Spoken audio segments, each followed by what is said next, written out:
Hello everyone, I am Sonam. Welcome back to my YouTube channel Apna Vidyalaya. आज के इस video में हम पढ़ने वाले हैं। आज के इस वीडियो में हम आप सभी को बताएंगे क्लास 12 फिजिक्स के 5 सबसे महत्वपूर्ण प्रश्न वो भी उत्तर के साथ, जो आपके बोर्ड एग्जाम में 100% गारंटी है कि पक्का आएगा। और आप सभी को इस बार अपने फिजिक्स में 95% से पार लाना है।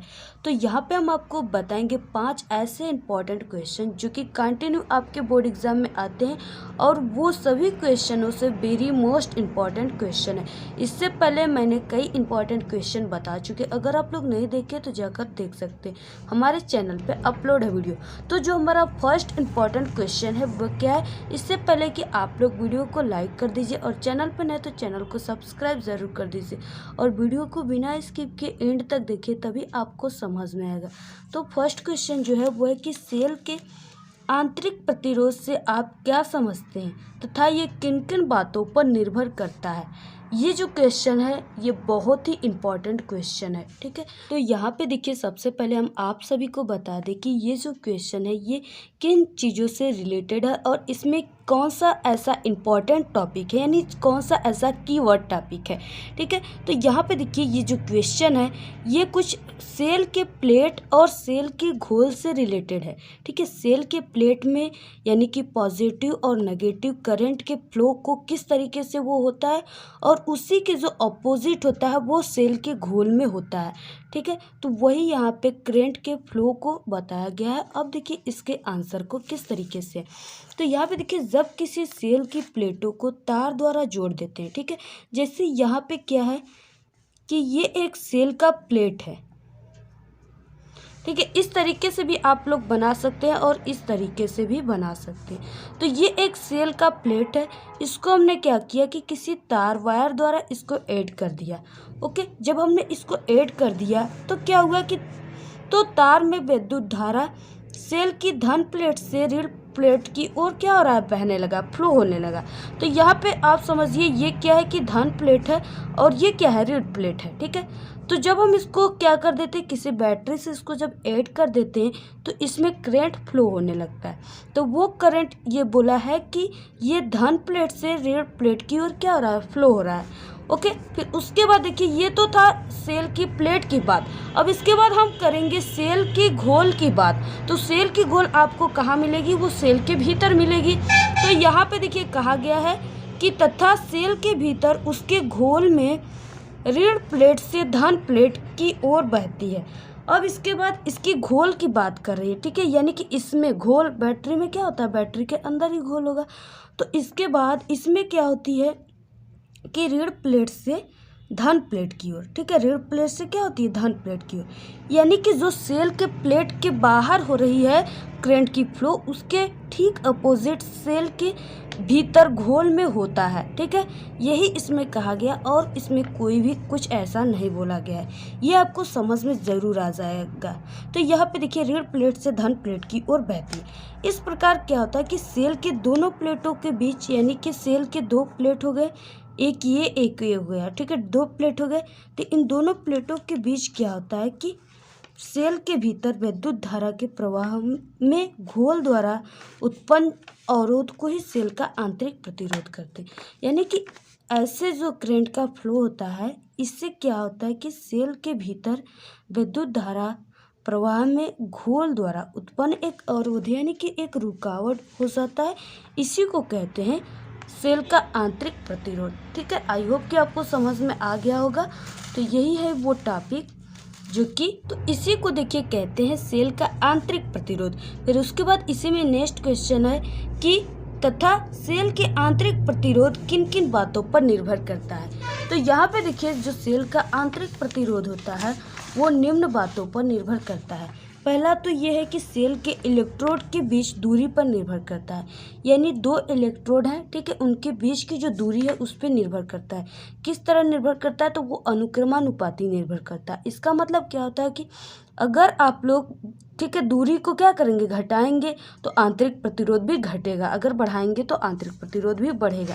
नेक्स्ट है और फिर उसके बाद विद्युत अपघट्य के सांद्रता पर निर्भर करता है। ठीक है, सांद्रता का मीन्स होता है कि गाढ़ापन। ठीक है, जैसे शहद हो गया ना, वही, यानी कि इसमें शहद नहीं लेना है, बैटरी के घोल की सांद्रता की बात कहा गया है। ठीक है, तो देखिए इसमें सांद्रता क्या है कि आंतरिक प्रतिरोध के अनुक्रमानुपाती होती है, यानी सांद्रता जितना अधिक रहेगा आंतरिक प्रतिरोध जो है वो उतना ही अधिक होगा। ठीक है, फिर उसके बाद नेक्स्ट है कि क्षेत्रफल पर, यानी कि क्षेत्रफल के क्या होता है कि आंतरिक प्रतिरोध व्युत्क्रमानुपाती होता है। इसका मतलब क्या हो गया कि अगर क्षेत्रफल अधिक आप करोगे तो आंतरिक प्रतिरोध कम हो जाएगा। ठीक है, यानी अपोजिट होता है, अगर क्षेत्रफल को क्या कर देंगे, कम कर देंगे तो आंतरिक प्रतिरोध अधिक हो जाएगा।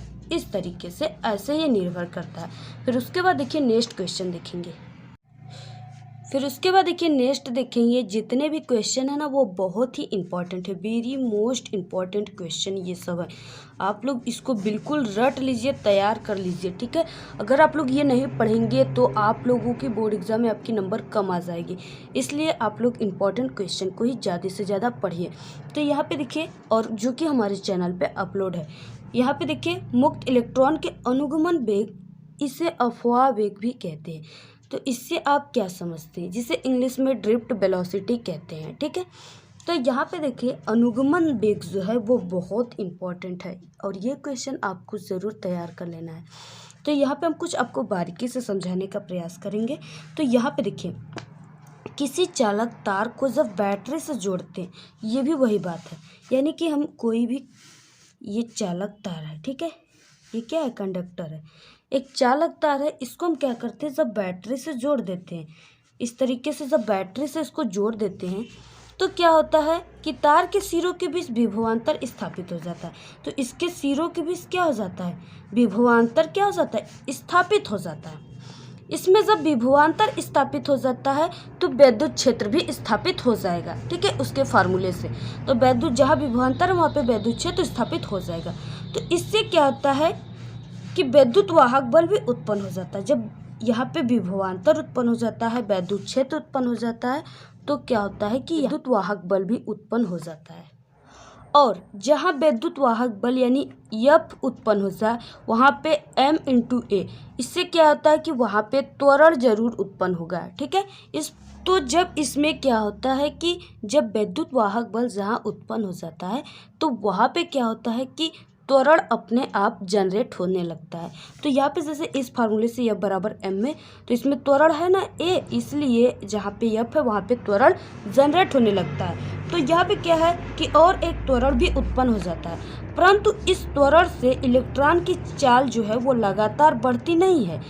ठीक है, बढ़ती नहीं जाती, बल्कि क्या होता है कि धातु के धन आयनों से टकराकर, यानी कि इसमें क्या है, धन आयन और ऋण आयन है, तो इससे क्या होता है कि आपस में ये टकरा रहे हैं। धातु है, ये चालक है, चालक के में धन आयनों से टकराकर ये इलेक्ट्रॉन जो है वो बैटरी से प्राप्त ऊर्जा, यानी जो ये बैटरी से हमने इसको ऊर्जा दिया हुआ है, एनर्जी दिया हुआ है, ठीक है, इसको क्या करता है कि ये धन आयनों से टकराकर ऊर्जा को खोते रहता है। क्या करता है, खोते रहता है। और फिर उसके बाद बैटरी का विभवांतर, ठीक है, इलेक्ट्रॉन को त्वरित गति प्रदान नहीं कर पाता। जब ये खोता रहता है बैटरी की ऊर्जा को, तो जो बैटरी का विभवांतर है वो क्या करता है कि इलेक्ट्रॉन को त्वरित गति प्रदान नहीं कर पाता है।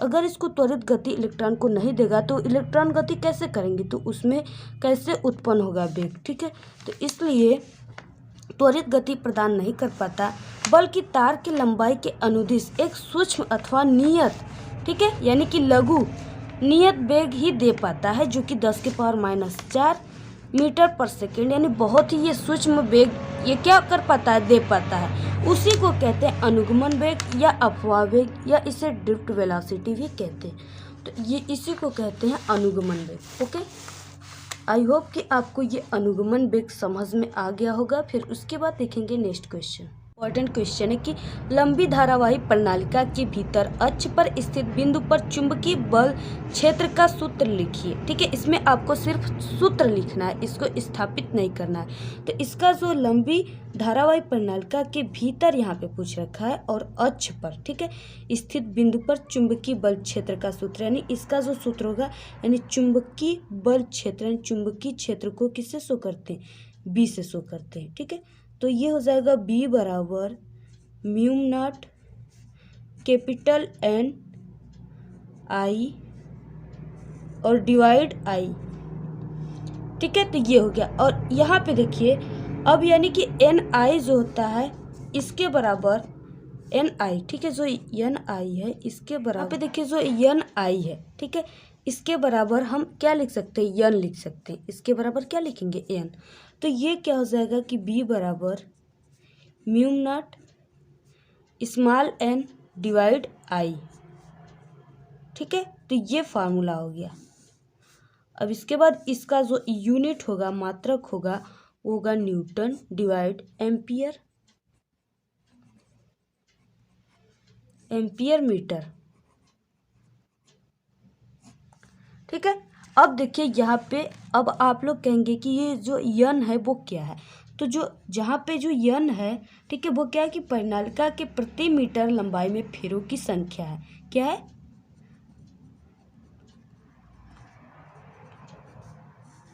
परिनालिका की प्रति मीटर लंबाई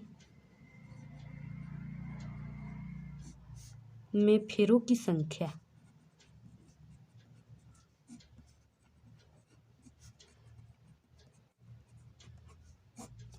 है, ठीक है। कौन, स्मॉल n, ठीक है, जो कि हमने कैपिटल N और I के प्लेस पे इसको रखा है, पुट किया है। तो यही है वो फार्मूला। फिर उसके बाद देखेंगे नेक्स्ट क्वेश्चन।